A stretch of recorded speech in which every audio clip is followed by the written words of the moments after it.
Hello everyone, आज हम start करने जा रहे हैं यूजीसी नेट दिसंबर 2026 के लिए मैथ्स। उसमें फ़र्स्ट टॉपिक हम शुरू करने जा रहे हैं single variable equation. Topic number 1। जो भी बच्चे दिसंबर के जो यूजीसी नेट है उसके अटैम्प्ट को टारगेट कर रहे हैं और मैथ्स नहीं समझ में आ रहा है कहाँ से करना चाहिए, तो बड़ा ही सिंप्लीफाइड लैंग्वेज में विद PYQs सॉल्व करते करते मैं आपकी प्रैक्टिस करवाऊँगी। पहला जो टॉपिक है वो है सिंगल वेरिएबल इक्वेशन। तो पहली बात तो नाम से पता चल रहा है कि सिंगल वेरिएबल यानी एक ही वेरिएबल होगा इक्वेशन के अंदर, हमें उसकी वैल्यू निकालनी है। ठीक है, अब वो जो पूरी स्टेटमेंट होती है ना, कभी कभार वो बहुत ट्रिकी भी आ जाती है कि नहीं समझ में आता कि कौन सा वेरिएबल है। तो इसीलिए एग्ज़ाम है ना, तो आपको यही आइडेंटिफाई करना है कि वेरिएबल कौन सा है। ठीक है, वेरिएबल कोई भी हो सकता है, मतलब किसी भी इसमें लिखा हो सकता है, जैसे XYAB, ये जैसे रिप्रेजेंटेशन के लिए होते हैं। ठीक है, स्टेप्स क्या है इनको सॉल्व करने के? फर्स्ट ऑफ ऑल हमें आइडेंटिफाई करना है वेरिएबल को, फिर उसके बाद हमें आइसोलेट करना है वेरिएबल को, यानी सबसे अलग निकाल लेना है, और फिर उसको सिंप्लीफाई करना है। अगर आपको ये नहीं समझ में आया तो मैं आपको समझाती हूँ with the help of example, लेकिन उससे पहले हम ये समझेंगे कि लेफ्ट हैंड साइड क्या होती है और राइट हैंड साइड क्या होती है। ठीक है, तो जैसे कि A = B।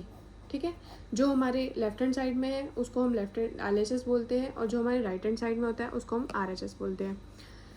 उसके बाद फॉर एग्जांपल ले लेते हैं, जैसे कि 2x + 5 = 11। ठीक है, तो हमने ये आइडेंटिफाई कर लिया कि यहाँ पर जो है हमारा वेरिएबल है, तो हमें इसकी वैल्यू निकालनी है। तो पहले हमारा फर्स्ट स्टेप क्या था? Identify the variable. उसके बाद है आइसोलेट द वेरिएबल, मतलब इसे अलग कर लेना है वेरिएबल को। तो अलग करने के लिए, आइसोलेट करने के लिए क्या करना होगा हमें? ये वाला जो नंबर है इसको हम इस साइड लेकर जाएंगे। तो जब इस साइड लेके जाएंगे तो ये जो प्लस का साइन है ये माइनस में कन्वर्ट हो जाएगा, तो ये माइनस में हो गया। उसके बाद 2x = 11 - 5 = 6, एंड यहाँ पे हम x को छोड़कर ये जो 2 है, इस समय 2 जो है मल्टीप्लाई में है, इसको जब हम किसी भी नंबर को वेरिएबल के साथ लिख देते हैं, मान लीजिए 3x हो गया, 4x हो गया, 5x हो गया, ये फ़िलहाल जो है मल्टीप्लाई में है। लेकिन अगर हम इसके नीचे लिख देंगे, मतलब x या y लिख दिया, या मान लो 3 हो गया, ठीक है, तो वो डिवीजन में होता है, और जब वो उस साइड यानी RHS की साइड में जाएगा तो वो मल्टीप्लिकेशन में हो जाएगा।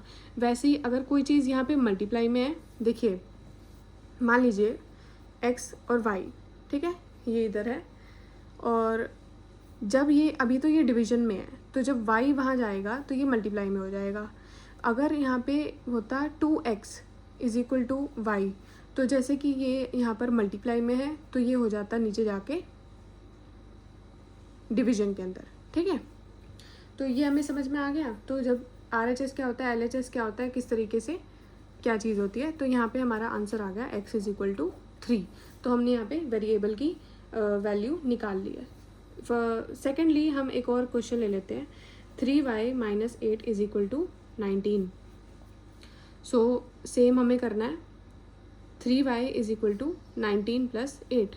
ठीक है, तो 3y = 9 और 8 हो गया अपना 17, और ये हो गया 27। y = 27/3, 3 हमारा आ गया आंसर यहाँ पे 9, 3 9 = 27। तो y यानी जो हमारा वेरिएबल है उसका जो वैल्यू आ गया है वो है 9। ठीक है, वैसे एक और क्वेश्चन देख लेते हैं, अगर आ जाता है थर्ड। हम मेरे साथ साथ आप सभी जो है इनकी प्रैक्टिस करेंगे, सिर्फ क्वेश्चन को नोट करेंगे और फिर इसकी प्रैक्टिस करेंगे और आंसर को मैच करते जाएंगे। 4z + 7 = 31। इसको आप प्रैक्टिस करके देखिए, सिर्फ पॉज कर दीजिए अभी वीडियो को और प्रैक्टिस कीजिए कि वेरिएबल का आंसर क्या आता है। चलिए प्रैक्टिस कीजिए।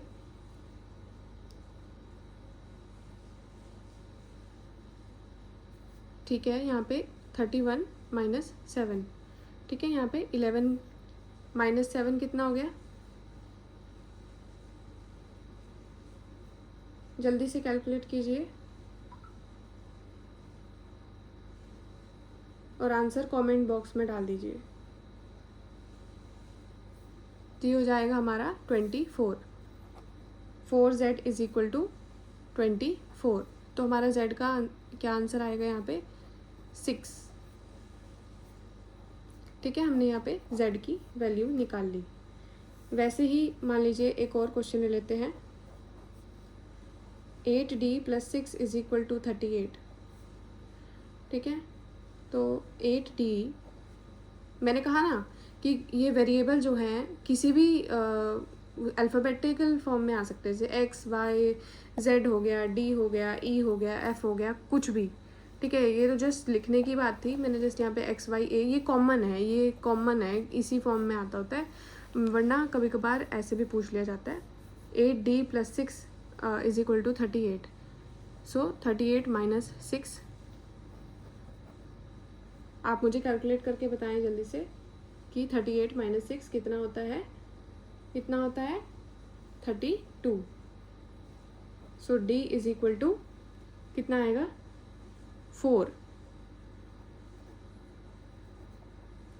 ठीक है। तो ऐसे करके ना बहुत सारे क्वेश्चन आप अटेम्प्ट कीजिए, मैं आपको डिस्क्रिप्शन बॉक्स में और ऐसे क्वेश्चंस दे दूँगी, या फिर आप किसी भी वेबसाइट पे जाकर सिंगल वेरिएबल इक्वेशन के क्वेश्चन अटेम्प्ट कर सकते हैं। इससे जो है ना आपको वेरिएबल निकालना आ जाएगा कि वेरिएबल कैसे निकालते हैं, प्लस माइनस डिवाइड मल्टीप्लाई ये सब करना आ जाएगा, तो थोड़ा इजी लगेगा आपको ये करने के लिए, ठीक है। तो ये क्वेश्चन हमारा हो गया। उसके बाद तो हम हमारे जो है प्रैक्टिस क्वेश्चन से शुरू करेंगे, जो हमारे प्रीवियस ईयर क्वेश्चन हैं उनसे शुरू करेंगे। चलिए बढ़ते हैं आगे की तरफ, जो कि एक PYQ है। हम अब एक PYQs जो है इस टॉपिक के उसको सॉल्व करेंगे। तो सबसे पहला क्वेश्चन जो है हमने लिया है, ये 27 जनवरी को 2025 में क्वेश्चन आया हुआ है, और इसको पढ़ते हैं, इसको समझते हैं। इसमें देखिए पहली बात तो आपको पूरा दिख ही रहा होगा, इसमें सिर्फ एक ही नंबर दिख रहा होगा आपको बड़ा सा, ठीक है। उसके बाद आपको सब कुछ ये लिखा हुआ है।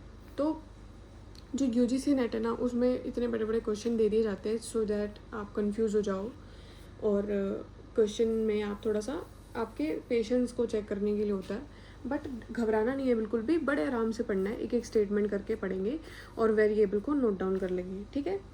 सबसे पहले इसमें लिखा है 2/5 of the students of a school go to school by bus, ठीक है। मान लीजिए अभी हमें स्टूडेंट्स नहीं पता है कि कितने हैं, ठीक है। तो हमने क्या सपोज कर लिया है, सपोज कर लेते हैं कि जो टोटल नंबर स्टूडेंट्स हैं वो हैं x, ठीक है। हमने वेरिएबल सपोज कर लिया, लेट सपोज कि ये हैं x, ठीक है। हमें क्या चीज़ दी हुई है, हमें दी हुई है कि जो 2/5 ऑफ द स्टूडेंट्स, अब स्टूडेंट्स तो हमने x सपोज कर लिया, ठीक है। 2/5 ऑफ दी जहाँ पर आता है ना, तो हम उसको मल्टीप्लाई समझते हैं, ठीक है। Of a school go to school by bus, यानी मतलब 2/5 स्टूडेंट्स स्कूल बस से जाते हैं। तो हमने जो गिवन जितनी भी इसमें इंफॉर्मेशन दी हुई है जो है, तो हम उसको नोट डाउन कर लेते हैं। जो बस से जाते हैं वो कितने हैं, 2/5 ऑफ दी स्टूडेंट्स, समझे, 2/5 ऑफ दी स्टूडेंट्स।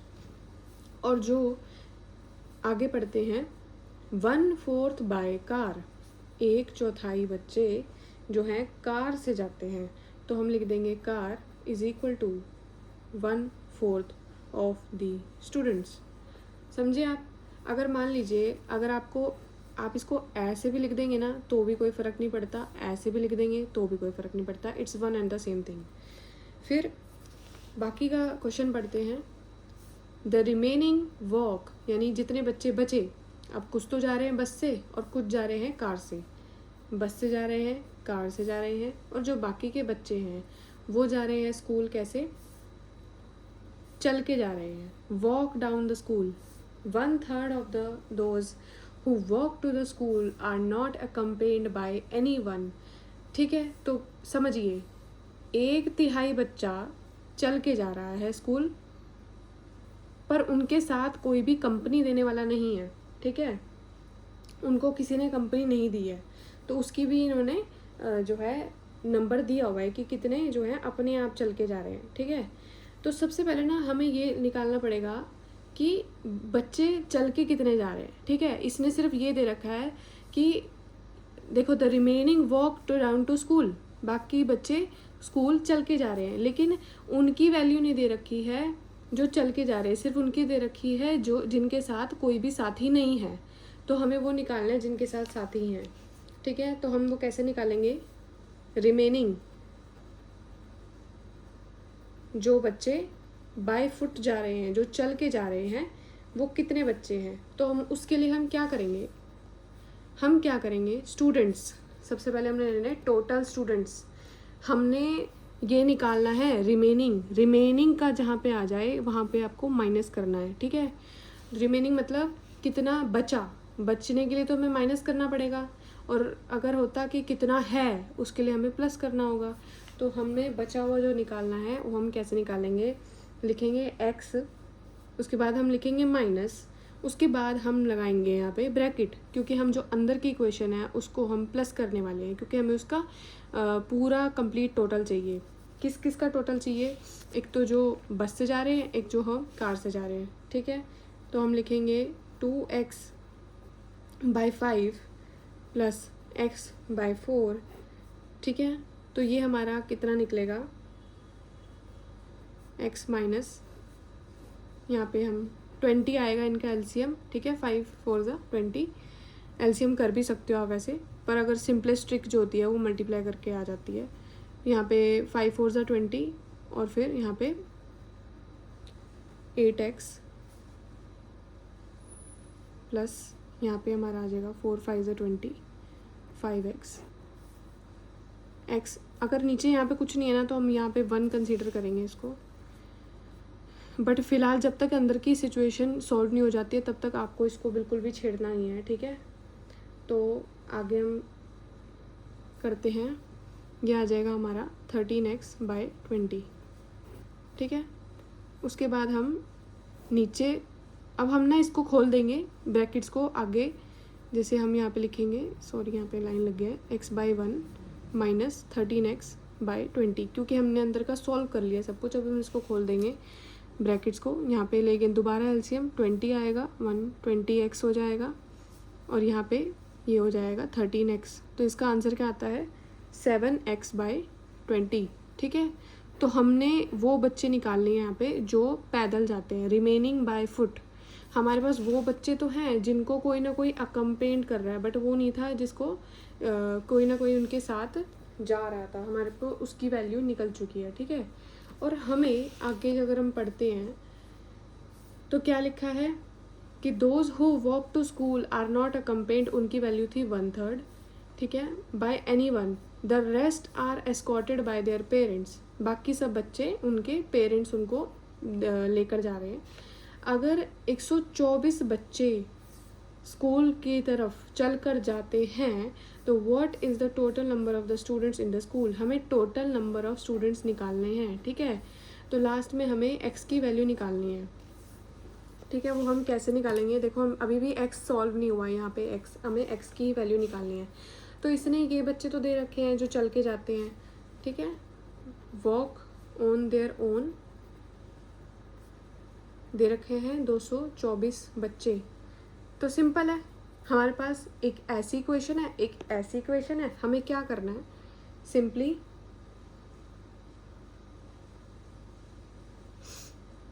देखो यहाँ पे बाई फुट की आई है सिर्फ अभी, जो पैदल चल के जाते हैं।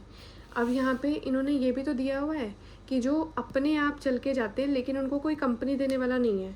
तो हम क्या करेंगे, यहाँ पर जो यहाँ पे हमारा निकल के आया है 7x/20, इसको हम 1/3 के साथ मल्टीप्लाई कर देंगे, 1/3 के साथ हम इसको मल्टीप्लाई कर देंगे, तो ये आ जाएगा हमारा 7x/60। अब ये टोटल निकल के आया है हमारा कि जो बच्चे बाय फुट जाते हैं, चाहे फिर वो अपने किसी पेरेंट्स के साथ जाते हैं या फिर वो खुद चले जाते हैं, उनको कोई कंपनी देने वाला नहीं है, इसकी टोटल वैल्यू निकल गई है। और यहाँ पे हमें ये दे रखा है वॉक ऑन देयर ओन, इसकी ये वैल्यू दे रखी है। तो हमें जस्ट सिंपली इनको =2 में लेकर आना है और इसको हमने सॉल्व कर देना है।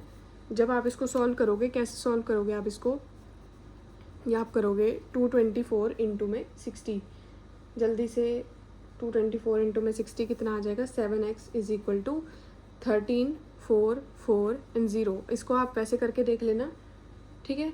उसके बाद हम 13 4 4 0 को डिवाइड करेंगे 7 से तो कितना आएगा 1920।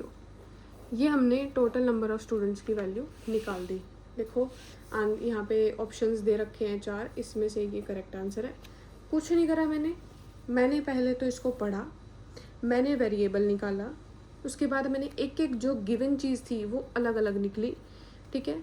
बस से कितने लोग गए, कार से कितने लोग गए, और हमें ये भी क्वेश्चन दे रखी थी 1/3 of those who walk to school are not accompanied by anyone, यानी किसी कंपनी नहीं मिल रही जिन लोगों को, वो हैं वॉक ऑन देयर ओन, मतलब जो बच्चे अपने आप जा रहे हैं वो थे 1/3 बच्चे, ठीक है। सबसे पहले मैंने रिमेनिंग बाय फुट इनको निकाल दी, इनकी वैल्यू, ये वैल्यू निकली। फिर मैंने इसको 1/3 से मल्टीप्लाई किया और फिर 1/3 से मल्टीप्लाई करके मैंने x की वैल्यू निकालने के लिए टोटल के सामने इसको रख दिया और फिर ये मेरी वैल्यू निकल के आ गई 1920।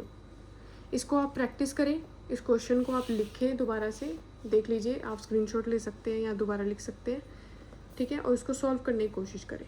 अब चलते हैं दूसरे क्वेश्चन की तरफ। अब हम बढ़ते हैं अपने दूसरे क्वेश्चन की तरफ। जब आप क्वेश्चन को पढ़ोगे तो शायद आपको लग सकता है ये कितना टिपिकल क्वेश्चन है, ये तो समझ नहीं आ रहा है, इसको छोड़ दो। बट अगर आप एक एक चीज़ को ना नोट डाउन करोगे तो आपको धीरे धीरे सब समझ में आ जाएगा, ठीक है। चाहे आपको नॉलेज हो चाहे ना हो, फिर भी आ जाएगा। तो चलिए शुरू करते हैं, इस क्वेश्चन को पढ़ते हैं जो कि अगस्त 2024 के अंदर आया था। क्वेश्चन कह रहा है, पहले जस्ट ऐसे ही पढ़ो, समझने की जरूरत नहीं है फर्स्ट गो के अंदर, जस्ट ऐसे ही पढ़ो इसको। Total value of collection of, एक जो वर्ड आपको मोटे मोटे दिख रहे हैं उनको आप ऐसे वो कर सकते हो, जैसे चलो CBT है उसमें तो आप ऐसे नहीं कर सकते, बट दिमाग में रखो, ठीक है। टोटल वैल्यू, टोटल मतलब किसी चीज़ के सारे की बात कर रहा है ये। Total value of collection of coins of denomination ₹20, of ₹10, ₹5, ₹2 and ₹1 is 570. If the number of coins of each denomination is equal, what is the number of ₹1 coin? पढ़ लिया। अब पहली बात इसने दिया हुआ है total value of collection of coins of denomination of ₹20, 10, 5, 2, 1 total दिया हुआ है यहाँ पे, ठीक है। तो हमारे पास जो वैल्यू है पहले तो वो लिख लो। तो हमने क्या लिखनी है, total value of these coins, मतलब इन सभी कॉइन्स की टोटल वैल्यू कितनी है 570, ठीक है। If the number of coins of each denomination is equal, मतलब जितने भी कॉइन्स हैं वो सारे इक्वल हैं, ठीक है। तो what is the number of ₹1 coin, कितने ₹1 का कितने सिक्के हैं फिर, ठीक है। मान लेते हैं कि ₹20 के भी हम एक वेरिएबल मान लेते हैं वेरिएबल है n। मान लेते हैं कि ₹20 के भी n कॉइन्स हैं, ₹5 के भी n कॉइन्स हैं, ₹2 के भी n कॉइन्स हैं, ₹10 के भी n कॉइन्स हैं और ₹1 के भी n कॉइन्स हैं। इन सभी को मिला के बनते हैं 570। तो हमें जो है यहाँ पे n की वैल्यू निकालनी है। तो हमें पता चल जाएगा कि ₹1 के भाई n की वैल्यू क्या निकलेगी वो हमें पता लग जाएगी। तो उससे हमें इसका जो है आंसर मिल जाएगा। तो हम क्या करेंगे, हम इन सबको प्लस कर देंगे क्योंकि हमें टोटल वैल्यू दी हुई है ना। तो हम 20n, हमने सपोज क्या किया है, हमने ये सपोज किया है कि there are n coins for ₹20, 10, 5, 2 and 1, ठीक है। तो 20n is equal to n plus 10n, 5n, 2n and 1n की जगह हम n भी लिख सकते हैं, इज इक्वल टू 570, ठीक है। क्योंकि मैंने आपको बताया था जब हम कोई वेरिएबल कंसीडर करते हैं तो हम उसके साथ उसको मल्टीप्लाई ही समझते हैं, मतलब अगर बीच में कुछ नहीं है तो ये मल्टीप्लिकेशन है, ठीक है। तो हम इस सबको प्लस करके कितना आएगा 38n, ठीक है, is equal to 570, n is equal to 570। अब ये कहाँ जाएगा, इधर थोड़ी जाएगा, इसके नीचे जाएगा क्योंकि यहाँ मल्टीप्लिकेशन में है। तो मैंने आपको बताया था जब कोई लेफ्ट हैंड साइड में या राइट हैंड साइड में जहाँ भी हो, पर अगर वो मल्टीप्लिकेशन में हो तो जब वो ऑपोजिट साइड पे जाएगा तो वो डिवाइड में चला जाएगा। अगर डिवाइड में है और दूसरी जगह जा रहा है तो वो मल्टीप्लाई में आ जाएगा। तो इस केस में ये जाएगा हमारे डिवाइड में, तो डिवाइड करके आंसर इसका आएगा 15, ठीक है। तो आपको इसके अंदर 4-5 ऑप्शंस दिए हुए हैं। ऑप्शन नंबर 1 है 10, ऑप्शन नंबर 2 है 12, ऑप्शन नंबर 3 है 15, ऑप्शन नंबर 4 है 18, ठीक है। तो इसका सही आंसर क्या है, 3rd। तो ये हमारा हो गया क्वेश्चन 2, ठीक है। उसके बाद चलते हैं तीसरे क्वेश्चन की तरफ। तो अब हम करते हैं क्वेश्चन नंबर 3 को। क्वेश्चन अगेन थोड़ा सा ऐसा पढ़ के लगेगा आपको कि टिपिकल सा है, समझ नहीं आ रहा इसमें क्या लगाना है, कौन सा सम लगेगा, कौन सा क्वेश्चन लगेगा, कौन सा आपको फॉर्मूला लगाना है। बट टेंशन मत लो, बिल्कुल भी बड़े आराम से समझाऊंगी, ठीक है। सबसे पहले ना हमें अपने बेसिक्स पता होने चाहिए कि जब भी हम क्वेश्चन पढ़ेंगे तो हमने 3 रूल जो मैंने आपको शुरू में बताए थे। सबसे पहले identify the variable, isolate the variable and then simply solve the equation, ठीक है। क्वेश्चन पढ़ते हैं, आइए। ये क्वेश्चन जो है फरवरी 2023 में आया था, इसको पढ़ते हैं। सबसे पहले जस्ट पढ़ेंगे। A man divides ₹8,60,000 among his 5 sons. ध्यान से, 5 लड़के, 4 लड़कियां, 2 नेफ्यूज़, ठीक है। हो गया, हर एक की दे रखी है आपको, यहाँ पे हर एक की वैल्यू आपको दे रखी है, ध्यान रखना है। इफ़ ईच डॉटर, अगर हर एक डॉटर रिसीव करती है 4 times as much as nephews and each son receive 5 times, यानी 5 गुना as much as each nephew, यानी नेफ्यू को जितने मिलेंगे उसके 5 गुना हर एक लड़के को मिले, ठीक है। और ईच डॉटर रिसीव 4 गुना जितना हर एक नेफी को मिले, ठीक है। तो आप समझ रहे हो, डॉटर को 4x और जहाँ पे टाइम्स की बात आ जाती है ना तो हम उस पर वहाँ पे वेरिएबल कंसीडर कर लेते हैं, ठीक है। उसके बाद है receive 5 time as much as nephew, then how much does daughter receive. हमें डॉटर की वैल्यू निकालनी है कि डॉटर को कितने पैसे मिलेंगे, ठीक है। सॉर्टेड है, यहाँ पे समझ आ गया क्वेश्चन। एक मैन ने डिवाइड किए इतने पैसे अपने 5 बेटे, 4 बेटियां और 2 नेफ्यूज़ को।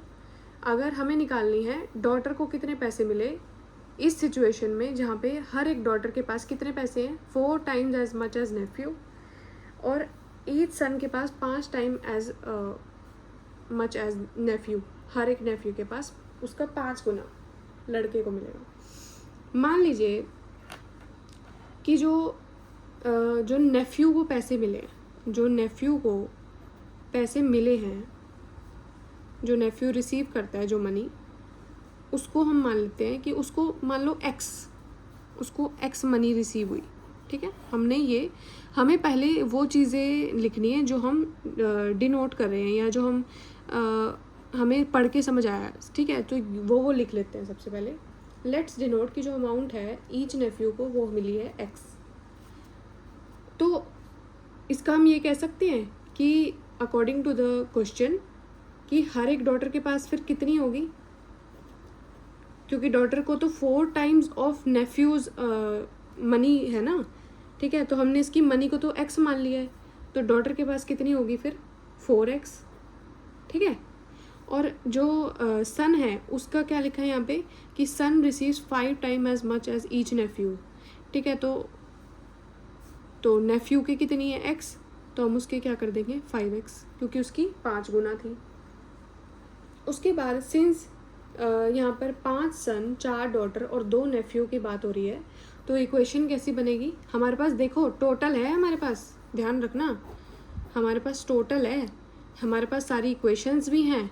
तो हम क्या करेंगे, सिंपली हम लिख देंगे कि 4 गुना तो हो गया यहाँ पे लड़की के पास, कहा था ना 4 टाइम्स द डॉटर, ठीक है, 5 टाइम्स द सन।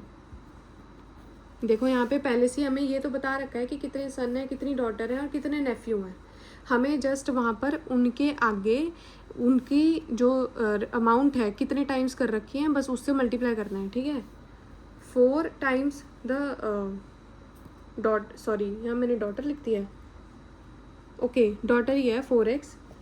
देखो 4 times the daughter, 5 times the son, okay, and the 2 times the 2 times नहीं है एक्चुअली, ये 2 टाइम्स नहीं है, 2 नेफ्यूज़ हैं, तो 2 नेफ्यू हो गए और हमारे पास टोटल कितनी है 8.5 लाख रुपए, सॉरी 8.5 नहीं है, 8,60,000 रुपये, 8,60,000, ठीक है।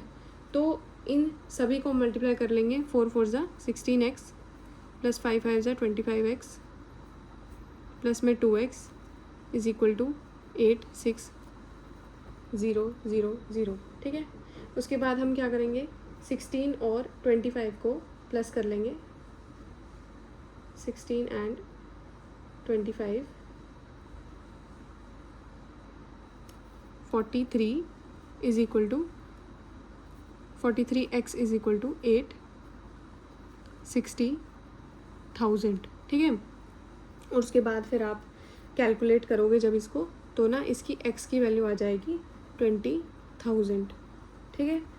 ईच डॉटर, अब ये बोला था कि ईच डॉटर जो है वो 4 टाइम्स कर रही है, तो आप इसको 4 से मल्टीप्लाई करोगे जब 20,000 को, तो आ जाएगा 80,000। तो जो करेक्ट आंसर है वो है 80,000, जहाँ पे ये मैंने देख रखे हैं option 80,000 is the correct option, ठीक है। तो ये सारे हमने क्वेश्चन जो हैं वो हमने कर लिए। मैंने 3 क्वेश्चन डिस्कस करे और आपको सिंगल वेरिएबल इक्वेशंस का बेसिक बताया, उसके 3 फार्मूलाज बताए हैं। So if you are interested और आपको ये है कि ये सीरीज़ चलती रहे ऐसे ही और सारे PYQs हम ऐसे ही डिस्कस करें और मैथ्स के अंदर जितने भी टॉपिक आते हैं UGC नेट में उसको भी हम डिस्कस करें, so like and subscribe to this channel and series अब चलती रहेगी और वीडियोज़ ऐसी आती रहेंगी। एंड प्लीज़ कमेंट कि आपको कैसे लगा मेरा समझाने का तरीका। अगर आप चाहते हो कि इसमें कौन इम्प्रूवमेंट होनी चाहिए तो आप कमेंट बॉक्स में मेरे को बता देना, ठीक है। So all the very best, thank you so much, bye.